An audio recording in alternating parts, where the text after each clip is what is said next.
Welcome to the desk response. Today we are responding to Pranav Radhakrishnan of Science is Dope, a YouTube channel that apparently exists to promote science and refute what he calls pseudoscience. Now, to that extent, he does a good job in calling out several nonsensical theories, especially in the religious context of India, in the guru culture of India. But like many other internet skeptics, he often steps beyond the epistemological boundaries of science to even weaponize science to attack religion and God. Today I am responding to one such video called The Story of God, a 14-minute video that unpacks the history of religion and belief right from the times of the primitive man down to the advent of modern science, and kind of makes a case how the rise of science has eventually ended up eliminating God from the arena. I'll play most of the video and then add my comments, so let's get started. Imagine you lived tens of thousands of years ago and you're looking at the sky and you notice a thunderstorm coming in. You see a lightning bolt. What is that? You think to yourself, nothing you regularly see ever looks like that. It has to have been created by someone. What if there's someone up above, maybe above the clouds, maybe in their own world, above something, and they created the lightning bolt? Lightning is something far too complex to have been created naturally, right? It has to have been created by something else, some external agent. Stories like these are how religion began across the world. So he begins in a very story-like manner, inviting us to imagine the primitive man who sees a natural phenomenon that he cannot explain and is quite perplexed and surprised by the sheer wonder of it. He goes on to attribute that to an external agent, God. So bingo, there you go, that's how religion started. Pack up, let's go. Well, no. This is the classic age-old defeated God of the gaps argument. I will respond to that in a while because Pranav goes on to give some examples of these gaps and apparently how cultures invented gods to fill them over time. Notice that he is not giving any evidence or reference whatsoever to assert quite dogmatically that that is how religions began. As a matter of fact, Pranav's story and the animated visuals look good, but it is not backed by the anthropological evidence. See, the origin of religions is an area that has been subjected to generations of academic research and inquiry. In fact, the mountain of evidence that emerged in the dawn of the 20th century by the works of anthropologists like Wilhelm Schmidt, Andrew Lang, and so on show that the original form of religion was monotheistic in a supreme transcendent being who created the cosmos and is the source of moral laws. I wouldn't go into the details for the case for original monotheism in this video, but if you are interested, do check out our interview with Dr. Winfred Koduan, an expert in this area and the author of the book In the Beginning God, a fresh look at the case for original monotheism, which is an excellent review of the highly nuanced and long history of the academic dialogue on the origin of religions. He furthers the case that Schmidt presented. So in essence, Pranav's simplistic portrayal of the origin of religions makes absolutely no sense in the light of the evidence. Now, before we move on, let's say I just concede for the sake of the argument that Pranav is right. That is how religions began. So what? Does that mean that the belief in itself is false or unjustified? Arguing so would be a classic example of what is called the genetic fallacy, which is basically an attempt to invalidate a belief by showing how, when, or where it originated. Now let's go ahead. Pranav gives some example to further his God of the Gaps story, and these are usual ones. Let's listen. Why does the sun rise in the east, go across the sky and set in the west? Let's have a sun god to explain that. Why does it sometimes rain, and why is there thunder and lightning? Let's have a god for that. These stories that people came up with were passed down from generation to generation. And the popular ones that stuck around that had these interesting interconnectedness in their stories formed the basis for various legends across the world. Okay, so the ancients did not know what the sun was. They would see this mighty blazing figure moving in the sky, and of course they had no idea of the outer space back in the day and ended up worshipping it as a deity. And he shows these images on the screen as well. So yes, you do have such figures in several ancient mythologies. Like in India, the sun is equated to the Surya Devta and the moon to the Chandra Devta and so on. But Pranav is merely attacking such outdated forms of religious ideas that could indeed have misunderstood natural entities to be gods. And such ideas, as I said earlier, did not constitute the original form of religious belief, which was in a single transcendent creator who was over and beyond the natural realm. So in fact, while Pranav enthusiastically quotes the example of the legend of Mobo of the Cuba tribe, he would have actually done better to investigate the anthropological data from the works of Schmidt and others who studied literally hundreds of tribal cultures that were geographically separated from each other and had little to no contact with the outside world for tens of thousands of years. Such aboriginal tribes were plenty in the 19th and the early 20th century, much like you could think of the Sentinelese people in the Indian subcontinent today. The working assumption of this model, which is called the culture historical method, is that these tribes, because they had no contact with the outside world for such long periods in history, these tribes could actually reflect the most primitive forms of belief. And what these studies showed is that while these tribes could have their own separate legends that evolved over time, like that of Mobo, there is a common thread of belief in a single supreme being that is common to all of these cultures, therefore confirming the hypothesis of original monotheism. Now, in the Indian context, one could understand this better.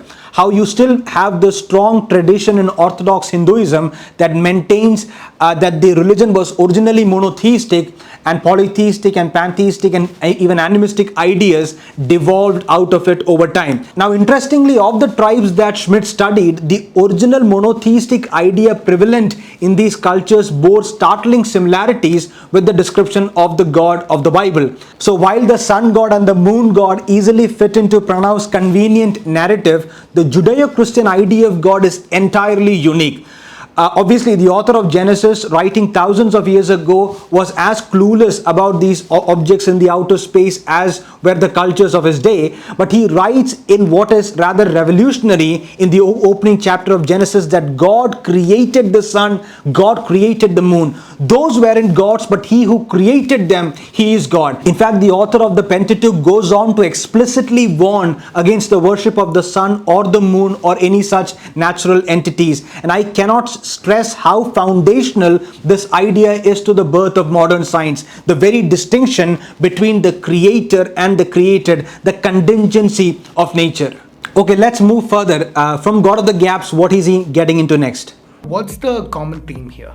People saw something that they didn't know how to explain. And if something is too complex to happen naturally, they had a tendency to think it was done by some external agent that could think and act in certain ways. This is called agency detection, and it's something that's hardwired into human brain. So here he's elaborating on this concept in evolutionary psychology called agency detection, the usual tendency of human minds to seek agency behind the patterns that we see. Now, if you go on listening, he speaks of this concept as if it is uncontested, proven science. It is not. But yeah, it is theory that is widely discussed in the domain thanks to the work of evolutionary psychologist Justin Barret, who was in fact the first to coin the very term and describe this concept that Pranav is referring to called hyperactive agency detection, HAD. I will allow Dr. Barret to speak for himself in a moment. But before that, let's say man has this agency detection tendency, and that is how he came to believe in God. To use Pranav's own words, it is hardwired in the human brains. Again, so what? If he's implying that this invalidates the belief, that is genetic fallacy, as I said earlier, and recent studies like the one conducted by neuroscientists from Georgetown University show that implicit learning is a reliable predictor for belief in God. What they basically did was that they controlled for all the other cultural factors and several other factors that could influence belief in God, and still minds that could detect even in an unconscious state or a subconscious state could detect complex patterns were more likely to believe in God than others. So if you were to take this phenomena seriously, would that really constitute as evidence for God or against it? I will comment on that, but before that, let's listen to what he says next. The idea of God exists today because humans have an instinct for agency detection. Now, I'm not some smart son of a coming up with this or anything. These aren't my ideas or anything. I'm just making them more accessible by putting them on a platform like YouTube where I can reach thousands of you. Okay, so Pranav is not the one who came up with this concept of hyperactive agency detection. So let's listen to the one who did, Justin Barret. This is him speaking at the Veritas Forum just a few years back. And here's a quote from Plantinga, logician and Christian philosopher. He writes this: "To show that there are natural processes that produce religious belief does nothing to discredit it. Perhaps God designed us in such a way that it is by virtue of those processes that we come to have knowledge of Him." Right? You get the picture? We might also wonder this: if there is a God, one that is powerful, knowledgeable, and involved in the creation or shaping of the world, who also wants us to come to know Him, how probable is it that there would be natural dispositions to believe in some kind of God like this? Okay, you follow me? If there is such a God like that, you might wonder, well, how probable is it that we would naturally have some kind of sense of the divine, as it's sometimes called, or a tendency to believe? And if there is no such God of this sort, how probable do you think it is that our psychology would happen to work this way? The Bayesians would tell us that if the second is is less probable than the first, actually, then the scientific evidence counts, maybe weakly, toward the theistic position. So I think in both of these last two slides, in both cases, scientific evidence appears to be consistent with at least one sort of God, maybe different, many sorts, but certainly it is consistent with the Christian view of God. So as you rightly heard, if the belief in God is innate and a natural product of evolution, then probabilistically speaking, it validates the existence of God and not the other way around. In fact, Dr. Barret rightly mentions the philosopher Albin Plantinga in this regard, who has been arguing for a while that the belief in God is properly basic or innate, and that constitutes as experiential evidence for the existence of God. There are further reasons to invoke Plantinga here because of the example that Pranav gives of a caveman who hears something in the bushes and takes to flight. So he runs assuming that it is a tiger, even if that belief could actually be false. In other words, Pranav is right in its implication that evolution is aimed at survival and not at truth. And this fact is at the heart of Plantinga's famous evolutionary argument against naturalism, which is quite a compelling case that if evolution is true, then it is a problem for atheistic naturalism, not to theism. In other words, if our brain is the product of random evolutionary processes, and so is our mind, which then would imply that any thought or belief that is generated in the mind cannot be reliable, including the belief in atheism and naturalism. Plantinga generally gives this example of a faulty thermometer. So if we know that the thermometer is faulty, then any reading that appears on the device, as well as all the beliefs that are based on those readings, all are deemed unreliable. So in the example that Pranav gave, that particular belief helps the caveman and his generation survive and multiply, but that need not be true. So if you find all this a little too complex, don't worry. We will definitely do a video explaining the evolutionary argument against naturalism in detail. For now, I will leave a few links to some good resources in the comments. Now I can actually end the response right here because the basic story that he is building, the underlying logic of the story that where he is drawing from agency detection and God of the gaps, does not really stand up to evidence and scrutiny. You can already sense where he is kind of going with this. The gaps, and boom, then came science. So he attributes this seismic shift to the invention of the printing press. 1450, Johannes Gutenberg comes up with the printing press in Europe. Until then, copying books meant writing the entire book by hand. Yes, even before the invention of the printing press, books were written and they were copied by hand. And while Pranav is casually mentioning this fact, this is very important because right from the first century, Christianity has emphasized the need to democratize knowledge outside the elite class that had the luxury of literacy. It is the missionary zeal to make the scripture available to the masses that led to the development of the codex, the first form of books, so to speak. The historian N.T. Wright asserts this brute fact. The early Christians were technological pioneers when it came to books, abandoning the scroll with its natural limitations and developing instead the codex, the ancestor of the modern bound book. They would only have been doing that if they wanted more and more people to be able to read the books that the community was producing. The insistence on education, and particularly reading, can be traced directly back to Paul. And no wonder when we speak about the manuscript evidence of works of literature from the ancient world, the New Testament stands unparalleled and far above any literary works in terms of the number of handwritten copies available and its prolific spread across geographies. It is this very zeal and determination and the long alive tradition that gave rise to the invention of modern printing, and in fact all the great ideas and movements that came out of it. And of course mass printing was great, but what is the point if people were generally illiterate? So one should also keep in mind that Christian theology brought forth a social revolution along with the technological revolution, giving rise to higher literacy rates, modern universities, and to the very scientific enterprise that we boast of today. Prominent American sociologist Rodney Stark writes in this regard. He says, Christianity created the Western civilization. Had the followers of Jesus remained an obscure Jewish sect, most of you would not have learned to read, and the rest of you would be reading from hand-copied scrolls. Without a theology committed to reason, progress, and moral equality,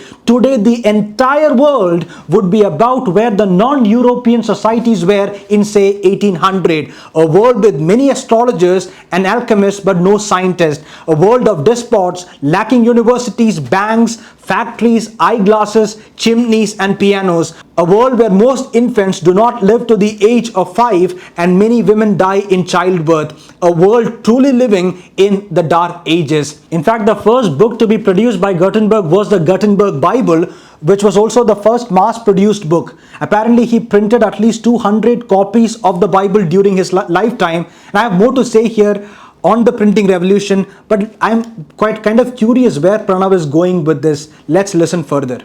Now that books could be copied easily, people everywhere came in contact with these disruptive ideas that were published. Printing becomes a wildfire. It gets so popular that at least 500,000 books are printed by the year 1500. This leads to the Renaissance in Europe, the age of the scientific enlightenment. First of all, no, the invention of the printing press did not give rise to the Renaissance, because the Renaissance began well before the invention of the printing press. Of course, the scientific revolution began in the 16th century, and it is not merely because printing had made the dissemination and exchange of ideas easier, although yes, it aided and even catalyzed that process, but that is not the reason that led to the development of the modern scientific method and the scientific enterprise. If you actually go and glance through the works of the pioneers of modern science like Francis Bacon and René Descartes and Galileo and Newton and Pascal and so on, you will know that it was Christian theology that motivated their endeavors and therefore the scientific method itself. I quoted Rodney Stark a few moments ago, but I can go on giving references to back my point here.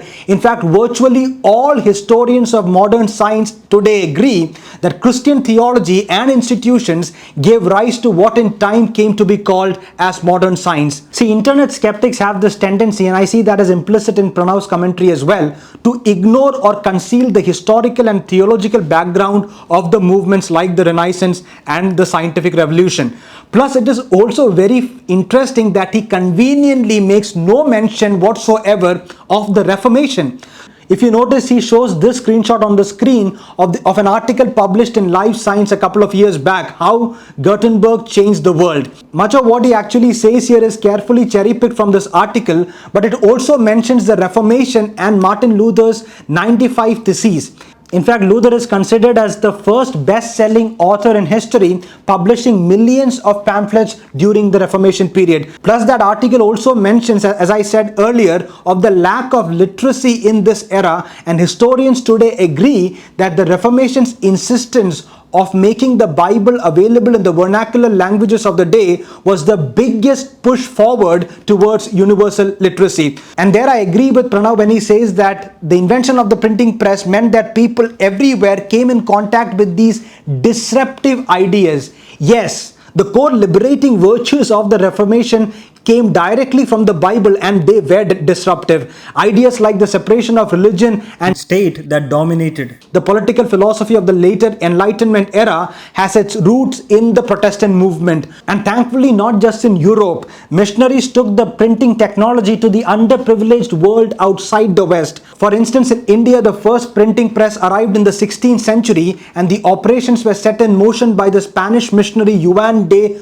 Bustamante. I hope I am pronouncing the name correctly. He's referred to as the Indian Gutenberg. So all in all, yes, the disruptive ideas from the Bible changed not just Europe, but the whole world, moving the world towards democracy and capitalism, science and human rights, in short, to the modern world itself. Also notice the irony here. Pranav is presenting the printing press as if it accelerated the growth of atheism. If anything, if the printing press has truly aided the exponential rise of any worldview, then it is Christianity. The Bible is the most printed and the best-selling book of all time, as well as the best-selling book every single year.